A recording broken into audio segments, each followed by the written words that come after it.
En este video vamos a hablar brevísimamente de la Edda prosaica, es decir, el primer tratado de mitología nórdica que ha existido.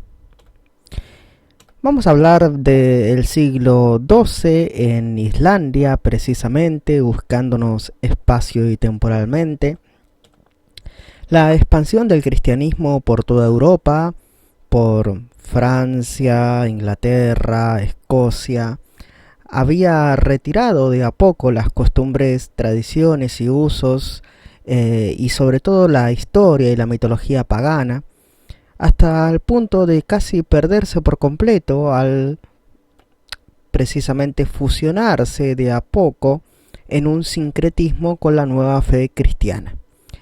Y posiblemente se habría perdido casi por completo si no fuera por un autor, Snorri Sturluson, el cual era poeta, escritor, historiador y hombre de estado de Islandia.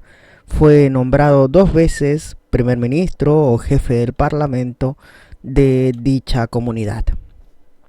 Sturluson fue un asqueroso traidor y vulgar cobarde.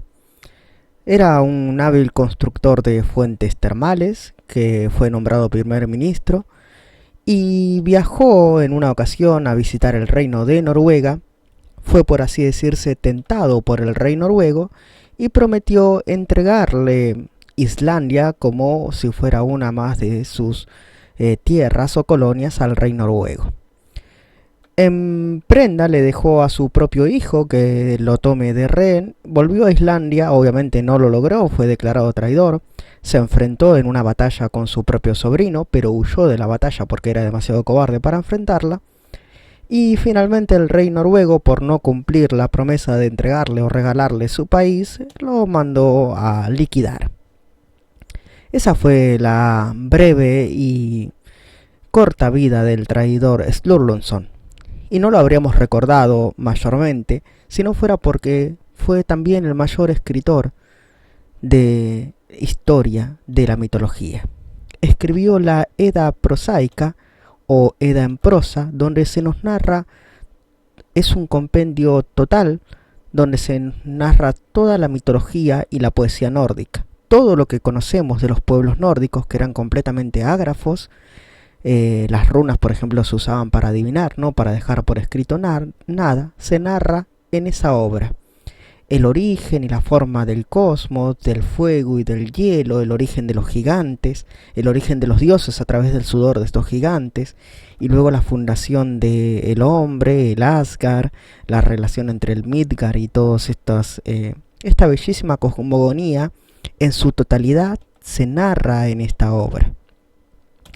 La estructura de la obra tiene 3 partes, una donde se nos narra la mitología y la segunda y la tercera es un tratado de poesía nórdica o de poesía rítmica.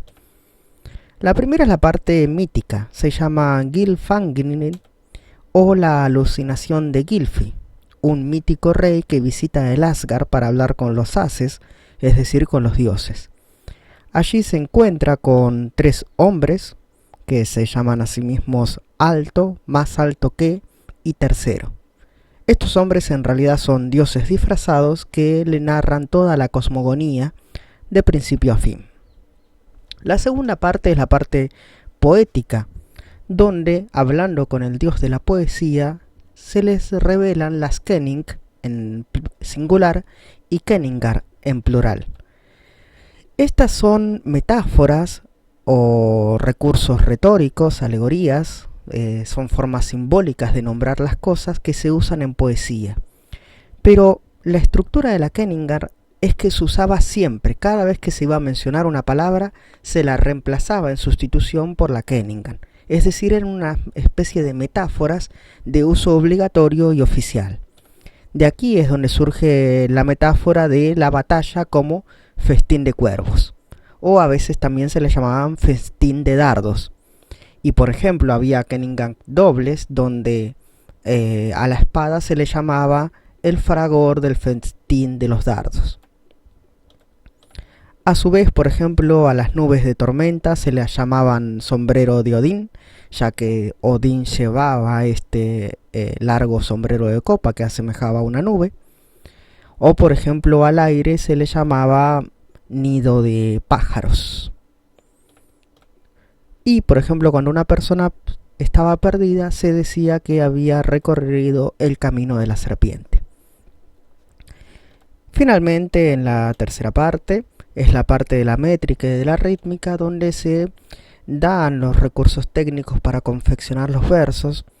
Obviamente no se conocía la rima es algo moderno, pero sí se conocían la métrica, obviamente, ya desde el tiempo de los clásicos, de los griegos, y las aliteraciones, es decir, palabras que sonaban parecido, no por ello que rimaban. También, aparte de la idea prosaica, Sturluson redactó un tratado llamado Heimskringla, en el cual se narra toda la historia de los reyes islandeses, desde los míticos hasta los históricos. Esta saga también es muy colaborativa y cooperativa de la mitología. Hasta aquí nuestro curioso y breve repaso por la Edda.